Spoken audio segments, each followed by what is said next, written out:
Paris Day 2, and today's lesson is a reminder that solo travel can be full, fun, and not scary. I promise, let me show you. I headed to a little cafe to grab a sit-down breakfast. I read a bit of my book, which is a favorite perk of dining solo. I try to remember my Kindle, but always have something on my Kindle app or an audiobook on my phone as backup in case I forget.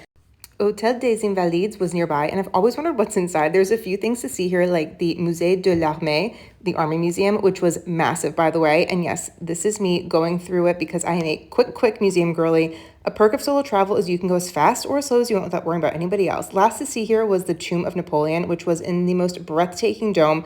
This was really quite beautiful. At this point, I realized I had been in Paris for over 24 hours and I hadn't had a croissant yet, so I immediately fixed that and saw that tapisserie was saved in my want-to-go list on my Google Maps, so I grabbed an under €2 croissant. God, I love Paris. I sat here for a minute and caught up on the phone with my sister. I then packed my bags and headed to my stay for the rest of the week. More to come on this, but I'm excited to be staying somewhere new this trip, and it's in a great location. No trip to Paris is complete without a visit to Seson, though. I love the store in Le Marais and was eyeing a few shoes that I may need to go back to try on. I love browsing boutique solo and going at my own speed. It is just so freeing and relaxing to do it that way. Sapla has been on my wish list to check out. They have all these great customization options for flatware or servingware. I was tempted to pick something up, and I'm still debating if I go back. There are so many amazing shops to pop into when you're in Paris. You can truly make a whole day of it, which is basically how I spent my afternoon before heading to dinner at a spot that I used to walk past all the time when I spent a month here. I finally tried it and had the beef bourguignon, which was so tender and flavorful. It was delicious. I then took the long way back to my apartment and browsed all the fun things at Fleur. I really don't know how I've missed this spot in my past travels, but I was obsessed. I bought a candle to have for the apartment this week, which I really like to do on longer trips, and then I headed home and straight to bed.